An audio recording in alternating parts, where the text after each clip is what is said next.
Тыдзень таму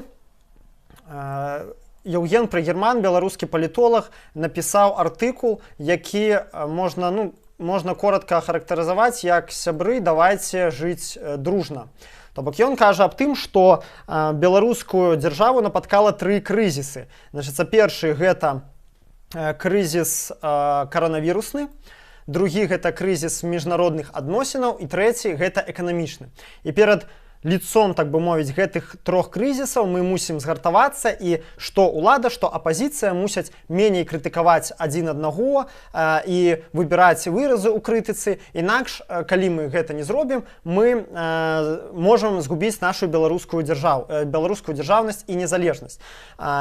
Я напісаў вялікі адказ на гэты артыкул, чаму я лічу такі падыход у карані неправільным, шкодным, дэструктыўным, калі чалавек прапануе фактычна аб'ядноўвацца і згуртавацца перад лицом нейкай супер-мега пагрозы, якраз у той момант, калі насамрэч улада найбольш такі слабая. Я падверг гэта крытыцы, разбору, можете паглядзець мой артыкул, он у апісанні ёсць. І таксама практычна ўсе беларускія палітычныя аналітыкі, лідары меркавання, не ўсе, аднак многа, скажем так, 7 як мінімум адказаў я налічыў, 8 дакладней адказаў налічыў Прыгерману на гэты ягоны артыкул, з якіх 7 крытычныя, толькі Юрый Дракахруст выказаўся ў тым жа накірунку. Усе астатнія раскрытыкавалі такі падыход. Там артыкул, дагож ён перапоўнены усялякімі такімі інтэлектуальнымі нешчырымі рэчамі, і сам факт таго, што артыкул быў апублікаваны ў нашай ніве. Чаму ж не на старонках савецкай Беларусі няма закліку да ўлады пачуць апазіцыю, грамадзянскую супольнасць? Чаму не на УНТ? А нет, Прыгерман прапануе менавіта апазіцыі пачаць зрабіць першы крок да гэтага дыялогу, то бок ахвяры, а не агрэсару. Але сутнасць не ў гэтым. Я вырашыў, што мала таго, што я гэты артыкул разабраў, я хацеў бы разабраць дзейнасць Еўгена Прыгермана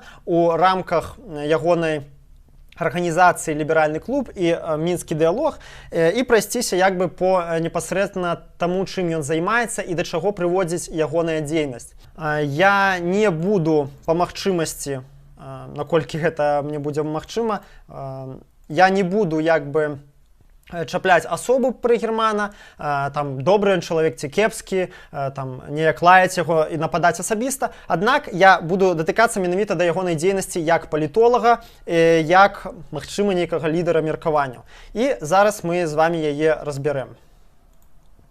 Вось вы бачыце сайт «Ліберальны клуб». Хто такі Еўген Прыгерман? Ён кіраўнік 2 НДАшак. Гэта «Ліберальны клуб» і «Мінскі дыялог». Зараз вось вы бачыце сайт «Ліберальнага клубу». Гэта, як яны самі пра сябе кажуць, не политическая, не коммерческая организация, которая занимается реализацией исследовательских и образовательных проектов. То бок такая максимально обтекаемая формулёўка, размытая, і пад ней можна не толькі нешта рабіць, але і імітаваць дзейнасць вельмі паспяхова, чым многія нашыя НДАшкі і займаюцца. Ладно, гаворка не аб гэтым. Вось што яны самі пра сябе кажуць about, так. Цікавыя вельмі у іх мэты. Изучение и распространение либеральной парадигмы. Распространение либеральной парадигмы. Заўважце, гэты момант, ён нам прыгодзіцца ў будучыні. Укоренение традиций. Цивилизованной общественной дискуссии, снижение радикализма и проявление всех его форм в обществе. И дальше интеллектуальное развитие, налаживание диалога. Есть довольно годные артикулы тут, я не могу сказать, что это цалком там пустая уже НДАшка, можете, кто цікаво зайсці и поглядеть. А вось пункт про радикализм меня зацікавіў. Вось вы заўважылі, что он глядзіцца пэўным диссонансом з астатнымі довольно такими обтекаемыми и размытыми методами. Вось, а снижение радикализма в обществе и всех его форм, гэта, я вам скажу, прямо антиреволюцыйная мэта, я б нават сказал, антыпратэсная, бо у аўтарытарнай дзяржаве пратэст можа расці толькі, любы пратэст ён у сваім родзе радыкальны. Пратэст можа расці толькі на глебе радыкалізма. А тым больш нейкае звяржэнне аўтарытарнага ўладу можа толькі ў радыкальных формах адбыцца у аўтарытарным грамадстве. Таму я таксама гэта вельмі шмат кажа і аб тым, адкуль ногі растуць у гэтай НДАшцы. Прынамсі для мяне можна рабіць здагадкі пэўныя. А зараз мінскі дыялог. Вось это другая НДАшка, якой руліць Прыгерман. Ён быў зарэганы як навукова-асветніцкая установа 26 красавіка 2019 года. Дарэчы, бачыце, роўна год таму. Віншую з гадавінай вас. Фактычна, мінскі дыялог – гэта такі плод ліберальнага клубу. Да? Еўген Прыгерман вырашыў, што не кепска было б збіраць усякіх прадстаўнікоў эліт інтэлектуальных ці тых, каго ён такімі лічыць, для розных абмеркаванняў і развагаў на актуальныя тэмы. І насамрэч гэта не выпадкова, што нават Лукашенко прыязджаў на адно з мерапрыемстваў мінскага дыялога. То бок яны прыкладна раз на год праводзяць свае мерапрыемствы, робяць нешта. І адно з них нават сабрала 500 чалавек, палітолагаў, чыноўнікаў, пераважна палітолагаў і чыноўнікаў з МЗС розных краінаў. І збіраюцца яны звычайна, прынамсі апошні раз яны збіраліся ў гатэлі Марыёт. Хачу, ведаеце, звярнуць таксама вашу увагу на гэта, таму што гэта вельмі шмат кажа пра сутнасць гэтага мерапрыемства і сутнасць гэтай НДАшцы. Глядзіце, апошняе мерапрыемства, да, у іх было, яны збіралі 500 чалавек у гатэлі Марыёт у Мінску. Вось задайце самі сабе пытанне. Вось 500 палітолагаў, чыноўнікаў, функцыянераў, партыйцаў і такіх людзей, як Прыгерман, яны могуць сабрацца у Мінску, у гатэлі і нешта абмяркоўваць. А чаму 500 працоўных не могуць сабрацца? А чаму, калі 500 працоўных ці студэнтаў папробуюць сабрацца недзе ў Мінску, іх мала таго, што ім не дазволяць гэта зрабіць, іх яшчэ вельмі хутка разгоняць. То бок тут ва ўсім такі вельмі элітарны падыход. Бачыце, ён жа ладзіць мерапрыемствы не для беларусаў, якія хацелі бы ўдзельнічаць у палітыцы, якія з'яўляюцца грамадскімі палітычнымі актывістамі. Ён робіць мерапрыемствы для сільных міра сяго. Это даволі шмат кажа. Зараз пра асобу Прыгермана. Яўген Леакардзевіч Прыгерман, ён сам з Віцебску, 86-го года нараджэння, на 2 гады мяне старэйшы всяго. Зрабіў бакалаўра ў факультэце міжнародных адносінаў у МДУ. Вось. Зрабіў бакалаўра там, потым паступіў. У яго даволі добрая еўрапейская адукацыя. Потым паступіў ва універсітэт Сасекса, дзе зрабіў магістратуру. І зараз робіць, ці ўжо дарабіў, не ведаю, дысертацыю доктарскую ў універсітэце Йорыка. Гэта таксама і першае, і другое гэта ў Великабрытаніі. Вось. У сваём вялізным інтэрв'ю нашай Ніве, таксама ён адвучыўся ў вышэйшай школе, народнай школе ў горадзе Карлсруна у Швецыі, і ў сваім вялізным інтэрв'ю нашай Ніве ён пра свае доходы не казаў, не стаў казаць, колькі ён зарабляе. І шчыра пераконвае, я шмат ягоных інтэрв'ю, дарэчы, прачытаў, кое-што паглядзеў, пераконвае, што стараецца зрабіць дабро для краіны і займаецца аб'яднаўчай працай. Вось ён бачыць, відаць, сваю місію тым, каб вось аб'ядноўваць там нібыта апазіцыю і ўсіх астатніх, і, як казалася раней, супрацьстаяць радыкалізму. І мае досвед ён таксама у працы ў міжнародных структурах, у частнасці ў Верхоўным камісарыяце па справах уцекачоў ААН, і з'яўляецца рэгулярным аўтарам шэрагу аналітычных выданняў. Зараз пройдземся, каб вы разумелі у прынцыпе ягонае палітычнае крэда, пройдземся па некалькіх цытатах. Вось. Напрыклад, на Захадзе нярэдка Пуцін успрымаецца як нейкае зло. Я так не лічу. Да? Я звярну на гэта увагу адразу. 2017 год. Красавік. Адразу пасля жорсткіх разгонаў на 25 сакавіка. Прыгерман кажа, галоўнае, каб ЕС не паддаўся эмоцыям. Это калі пачалі еўрапейскія палітыкі казаць пра ўвядзенне санкцый супраць Беларусі. Далей ён кажа, узровень жорсткасці прадэманстраваны праваахоўнікамі нашмат ніжэйшы, чым у папярэднія разы. Вы чуеце? Яшчэ раз прачытайце гэты сказ. Гэта ён кажа пра разгоны дэманстрацый з 2017 года. Мне вот тут, скажем так, беспрыстрасна вельмі цяжка нават каментаваць. Пасля 25 сакавіка 2017 года я 4 дні ляжаў у лякарні хуткай дапамогі з сатрасеннем мозгу. І тут Евген Прайгерман піша, што ўзровень жорсткасці быў у прынцыпе нармальным. Ну, канешне, чаму б не пісаць так, калі ты пішаш у замежныя журналы, а на вуліцы не ходзіш і з звычайнымі менчукамі пратэстоўцамі ты не стасуешся, а стасуешся з замежнымі дыпламатамі і такімі ж, як сам аналітыкамі, скажем так, мякка, да? Ну ладно, пойдем далей. Два бакі прайшлі гэты цыкл раней. Маецца на ўвазе цыкл санкцый і гэтак далей. І ЕС можа вучыцца на ўласным досведзе. Замест таго, каб думаць, якім чынам пакараць Лукашэнку, ЕС мае рацыянальна шукаць адказы на іншыя ключавыя пытанні, у тым ліку пра разумнае пашырэнне кантактаў з рэжымам. То бок, разумееце, беларусаў пабілі. Так, ой, я ж не включыў вам гэту цытату. Вот яна. Беларусаў пабілі, беларусаў разагналі. А Прайгерман кажа, а давайте, ЕС, вы не вводите санкции, давайте яшчэ больш размаўляць. То бок, атрымоўваецца, што чым больш нас зб'юць, тым больш ЕС мусіць размаўляць з Лукашэнкам. Там давайте, няхай, каб палепшыўся дыялог, увогуле пачнуць расстрэльваць. Ну, а што тады, пастае пытанне, а што тады мусіць зрабіць Лукашэнка, каб ЕС увёў санкцыі? Любыя санкцыі даюць дастатковыя аргументы ястрыбам унутры рэжыму. А у нас уже ястрыбы завеліся. Хочу запытацца, а хто ж тады голуб у такім выпадку, калі ястрыбы? І потым там красота самая пад ціскам Лукашенко. Пад ціскам ён заўсёды ўжывае тыя самыя метады кантролю і падаўлення патэнцыяльных палітычных падгроз. І наадварот, калі ён не адчувае ціску, ён больш схільны прымаць гнуткія рашэнні і прыслухоўвацца да альтэрнатыўных думак.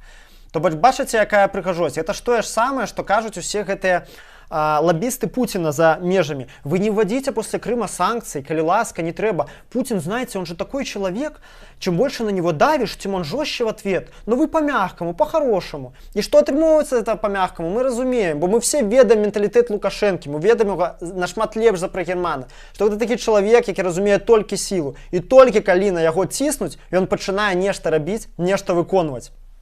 Ладно, не будем адцягвацца, бо яшчэ шмат што трэба сказаць. Далей, самае цікавае, ведаеце што? Што ён апублікаваў гэты артыкул, вось які я вам паказаў, не ў нашай ніве, дзе я яго вам працытаваў, ён апублікаваў у інстытуце Карнегі. Гэта амерыканскі think tank, замежная НДАшка. То бок, у разліку на тое, хутчэй за ўсё, што беларуская аўдыторыя гэта не пабачыць, бо беларуская аўдыторыя, відавочна, гэта шал выклікае. Я яшчэ раз паўтаруся. Ён такім чынам, глядзіце, сядзіць у Беларусі і пішаць артыкулы ў замежныя медыа, бо гэты артыкул о том, што the EU should engage with Belarus. Так называўся артыкул. Дакладней, why the EU should engage with Belarus. Ён апублікаваў у інстытуце Карнегі, што ёсць амерыканскі think tank, разумееце? І можа, калі Евген Прайгерман, ён такі аналітык добры, можа ён дасць канкрэтныя рэцэпты, як спыніць рэпрэсіі ў Беларусі. Замест таго, каб заклікаць рабіць усё замежнікаў на карысць Лукашэнкі, каб ён сказаў, не, давайте мы не будем рабіць на карысць Лукашэнкі, а давайте зробім штосьці на карысць грамадзянскай супольнасці. Гэтага няма. Усе яго парады замежнікам, яны на карысць Лукашэнкі. Ідзем далей. Ён зато ўвесь час дае каментары ОНТ, дае каменты для спутніка прарасійскага, прапуцінскага. Для СТВ, калі ласка, бачыце, ён ходзіць там, это, по-моему, не клуб рэдактараў, ці нешта, я не ведаю іхнія перадачы, як называюцца, сорі. Карацей, ходзіць на іхняе ток-шоу. Вось апошні раз не далей, чым 14 красавіка схадзіў. Потым ён не саромеецца выступаць на прарасійскім Валдаі. Форум Валдай, карацей, ёсць такой, дзе, вось, ну, тут дастаткова пачытаць. Клуб Валдай дыскусійны. Увогуле класнае месца. Фактычна гэты клуб, форум Валдай, ён служыць для прасоўвання інтарэсаў рускага свету сярод тых, каго прынята называць інтэлектуальнымі элітамі. Да? То бок, дастаткова паглядзець заснавальнікаў гэтага клубу. Гэта Совет по внешней и оборонной политике России, некоммерческое партнерство Российский совет по международным делам, Московский государственный институт международных отношений, МИД России, Национальный исследовательский институт, Высшая школа экономики. Ну, то бок, все державные российские структуры. Якія форумы международные, дискуссийные клубы могут организовывать российские державные структуры. Только те, якія просовывать интересы русского мира и интересы Кремля. Вот самое смешное, 3 октября, там один из минулых годов, состоялась пленарная сессия, там паседжання ў гэтым клубе. На сессии участвовали, это я цитую, копипасту, да, президент России Владимир Путин, ён увесь час на Валдаю дзейнічае, президенты Азербайджана Ильхам Алиев, Казахстана Казым Жомарт Токаев, увага, Филиппин Родриго Дутерте и король Иордании Абдалла II Ибн Хусейн. Путин там выступае увесь час. Ну, вось і прыгерман у гэтай кампаніі. Гэта я ўсё не просто так кажу, зараз вы зразумееце, чаму. Ну, то бок, гэтая кампанія, гэтыя людзі, СТВ, ОНТ, Спутник, Валдай, Дутерте, для прыгермана нармальная кампанія. Цікавы такой факт, што прыгерман і намеснік Макея таксама ў 17-м годзе, хутка пасля вось гэтага разгону жорсткага, яны паехалі у... Вось, зараз я вам выведу на экран. Паехал у Вашингтон разам з намеснікам Макея, Олегом Кравченко. Ну і Франак Вічорка на гэты конт нават выказаўся. Я пазволю сябе працытаваць. Пасля тактычнай перамогі па прыпыненні амерыканскіх санкцыяў група падтрымкі Лукашэнкі едзе з гастролямі ў Вашингтон. Няпростая задача, складзеная на намесніка Макея Олега Краўченку і Еўгена Прыгермана.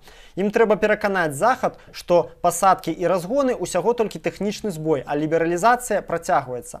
Усё гэта анансуецца як неабходнасць працягу дыялогу, хаця гэта ўсё менш нагадвае дыялог, а хутчэй бандыцкі шантаж. Маўляў, альбо вы падтрымаеце Лукашэнку, альбо мы здаем краіну Пуціну. Глядзіце, як гэта пераклікаецца з пасылам апошняга артыкула Еўгена Прыгермана аб тым, што альбо мы зараз мірымся, улада з апазіцыяй мірыцца, дакладней, апазіцыя перастае нападаць на ўладу, альбо прыйдзе Пуцін і нас усіх захавае. Таксама у актыве Еўгена Прыгермана такі скандальчык быў з Белсатам.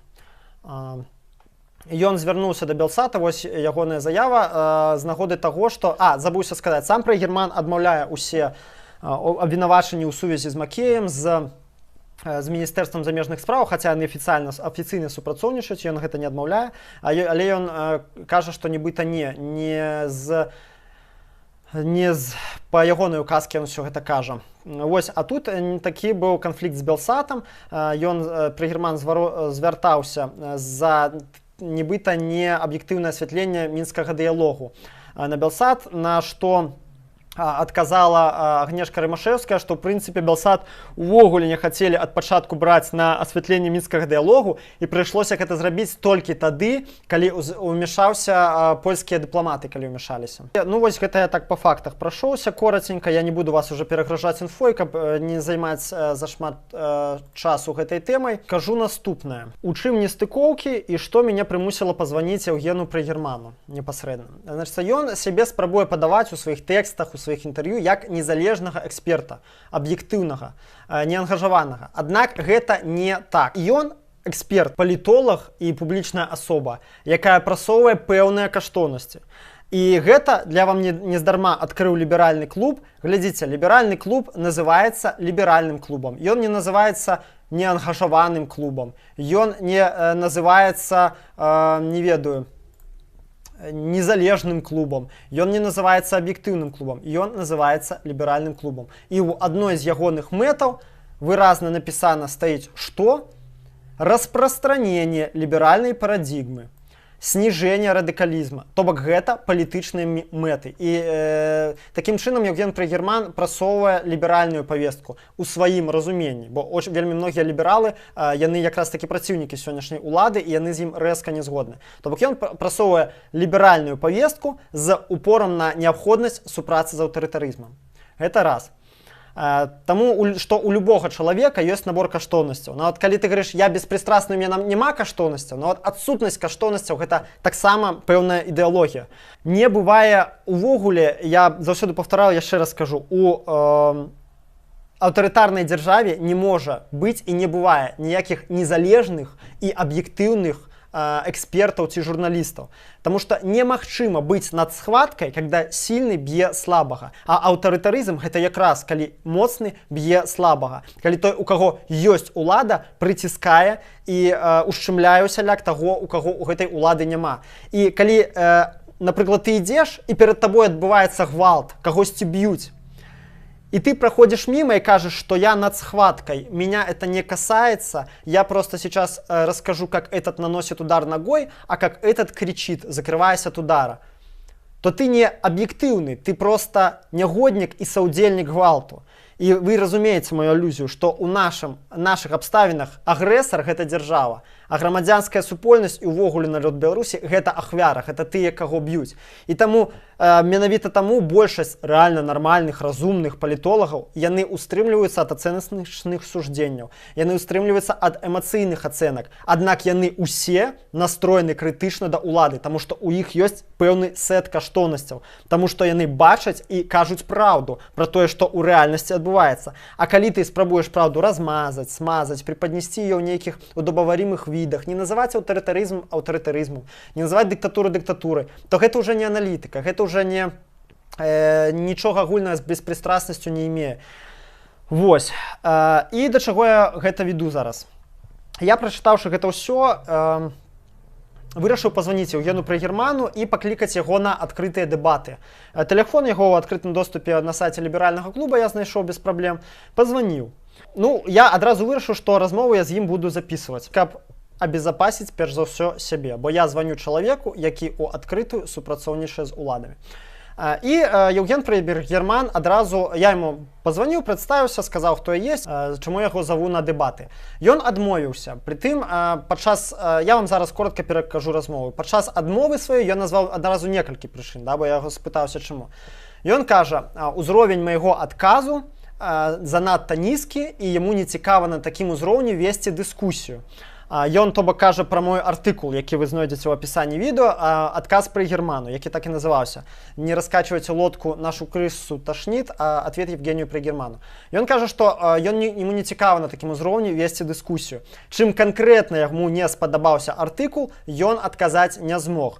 Спачатку казаў пра анархізм, проста казаў пра нізкі ўзровень, пытаюся, у чым дакладна, ён не адказвае. Потым ён кажа, блытаеце тэарэтычную частку анархізма і тое, пра што вы вядзеце гаворку. Ну, то бок, гэта вельмі дзіўна слыхаць, таму што, чувак, я табе званю для таго, каб паклікаць на дэбату з нагоды тваіх выказванняў, а ты мне пачынаеш заціраць пра анархізм. Адно да другога не мае ніякага дачынення. Потым ён сказаў, што ў яго няма патрэбы спрачацца і нешта даказваць. Аднак у мяне тады ўзнікае пытанне, навошта тады, калі ў цябе няма патрэбы нешта даказваць, звяртацца ў СМІ?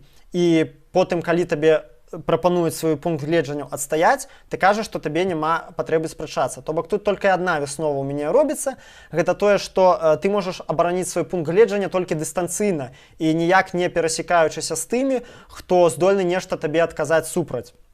Это значит, что позиция твоя ад пачатку слабая. Сказаў таксама, што яго няма патрэбы сябе прасоўваць і ён не палітычны актывіст. Аднак жа зноў жа, як я сказаў раней, навошта тады публікавацца ў дзесятках СМІ. І хаця ён і не актывіст, аднак арганізацыі, якія ён узначальваць, ставяць перад сабой палітычныя мэты. Потым сказаў, што выказаў сваю грамадзянскую пазіцыю, пасетаваў на тое, што многія людзі глядзяць у кнігу і бачаць фігу. І неправільна яго ўсе зразумелі. І пры канцы здарыўся цікавы эпізод, і я яго запытаўся, ці не супраць ён, каб нашу размову я уключыў на стрыме. Я сказаў, я вас зараз запісаў нашу размову, я хацеў бы яе ўключыць на стрыме. Ён вельмі абурыўся, пачаў апеляваць да журналісцкай этыкі, маўляў, я яго мусіў папярэдзіць, і якога там фіга, тыпу, я без ягонага дазволу записываю размову. Аднак жа я яму сказаў, што я яму патэлефанаваў як журналіст, а не як блогер, а не як журналіст. Ён спытаўся мяне, хто такі блогер. Я кажу, ну, гэта род заняткаў. Бачыце, вось чалавек лічыцца палітолагаў, хто такі блогер, не ведае. Ну, карацей, да, прад'явы гэтай да этыкі смешныя, насамрэч відавочна, што калі б я адразу сказаў, што я яго запісваю, то ён бы не стаў бы размаўляць увогуле. Ну і дзе вы бачылі, нават калі б я быў журналістам, дзе вы бачылі, каб журналіст званіў: здравствуйте, это там выданне такое-то, наш разговор записывается, а скажите то-то, то-то, то.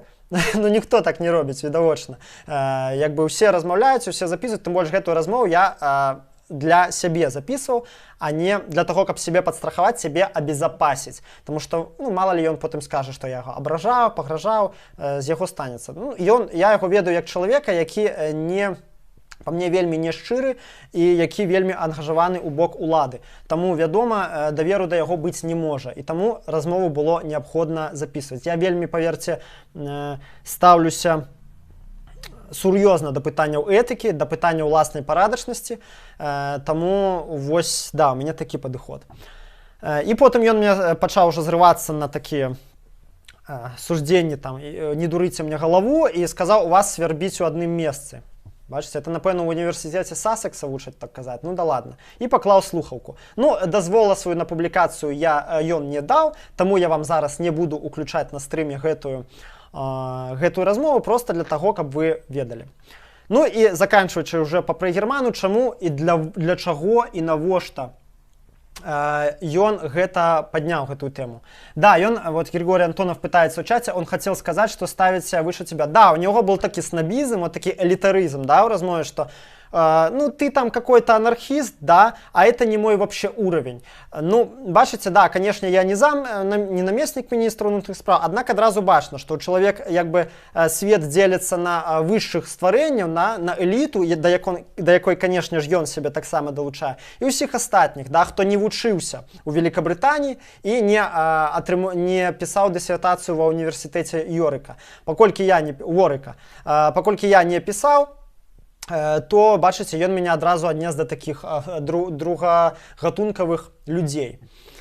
Чаму я столькі часу яму прысвяціў? Зараз растлумачу. Не потому, што мяне цікавы Яўген Прэгерман як асоба. Я, бачыце, стараюсь у ацэначныя сужденні не пускацца. Я хацеў бы у ягонай асобе разоблачить, выкрыть, да, вось менавіта гэты тып мыслення, гэты тып, потому что зараз, калі улада ў крызісе відавочным, будзе вельмі шмат такіх людзей вылазіць, вельмі шмат будуць пісаць артыкулы аб тым, што трэба супрацоўнічаць з уладай, што не трэба раскачваць лодку, што Лукашенко тоже надо понять, а яшчэ будуць казаць, што не раскачвайце лодку, а то придет Путин и нас всех заберет. І ўжо голас Прэгермана был першай ластаўкай, а зараз такіх ластаўак будзе больш і больш, я гэта ўжо адзначаю. І пра Прэгермана, да, аб'ектыўна можна сказаць, ён не дурань, грамотны, адукаваны, хаця не цураецца дэмагагічных прыёмаў і інтэлектуальнай нешчырасці ў сваіх артыкулах, ну, іншымі словамі, хлусні, да? Аб гэтым зноў жа прайдзіце ў апісанні, там і артыкул, дзе я просто разабраў ягоныя ўсе словы. Для чаго я ўсё это расказаў? Адну галоўную рэч я хачу, сябры, каб вы зразумелі. Яўген Прэгерман – гэта праўладны палітолаг. І ўсё, што ён кажа, ўсё, што ён піша, трэба ўспрымаць адпаведна. Ён чалавек, які абслугоўвае інтарэсы ўлады. І за гэтую лаяльнасць яму плацяць пашыранымі мажлівасцямі. Рэгістрыруюць ягоныя НГОшкі, дазваляюць ствараць, рабіць мерапрыемствы на 500 чалавек, дазваляюць кантактаваць з МЗС, дазваляюць запрашаць Лукашэнку на свае мерапрыемствы, завуць на тэлебачанні і гэтак далей. У Беларусі, калі ў цябе няма кантактаў і добрых адносінаў са спецслужбамі, такую актыўнасць на афіцыйным узроўні развіць немагчыма. Гэта вам скажа любы чалавек. Такім чынам, паколькі Яўген Прэгерман праўладны палітолаг, ён не з'яўляецца аб'ектыўным, ён не з'яўляецца незалежным, бо незалежным палітолагам, аналітыкам, лідарам меркавання не даюць доступ да Лукашэнкі. Адпаведна, ўсё, што ён кажа, трэба ўспрымаць як тое, што кажацца на выгаду Лукашэнкі і гэтага рэжыма. Ад сёння і, не ведаю, да сканчэння дзён.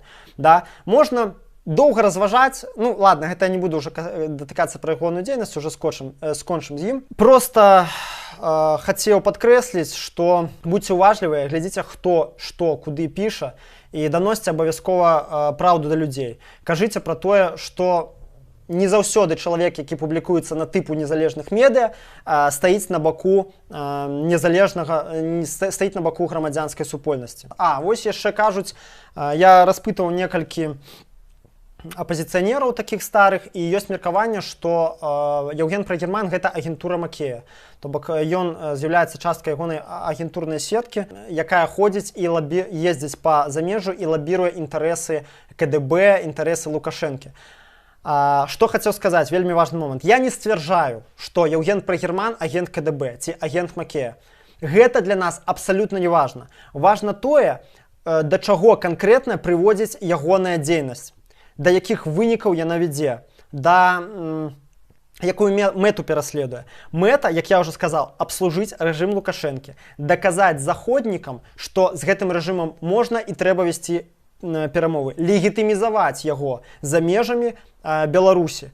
Вось, гэта першае і самае галоўнае. Еўген Прайгерман не прымае ніякіх рашэнняў. Ён не з'яўляецца нейкім буйным гульцом. Ён проста чалавек, якога карыстае кіруючая вярхушка, можа з ягонай згоды, можа нават без ягонай згоды. Я дапускаю нават, што ён верыць у тое, што ён кажа. Ён не хлусіць, ён ездзіць туды, ён можа сапраўды бачыць сітуацыю так. Аднак нам гэта не важна, шчыры ён у сваіх ацэнках рэжыму ці не шчыры. Важна тое, да чаго гэта вядзе. Да таго, што в Беларусі збіваюць людзей, а Запад кажа, ну давайте мы не будем вводить санкцыі, давайте мы будем дыялог. Да таго, што ў Беларусі смяротнае пакаранне людзей расстрэльваюць пры адсутнасці незалежнага суда. А на Захадзе кажуць, ну давайте мы працягнем дыялог з рэжымам Лукашэнкі. То бок здымаюць кропкі ягоная мэта спрыяць таму, каб здымаліся кропкі напружання і тым самым аблягчаць знешнепалітычную працу рэжыму.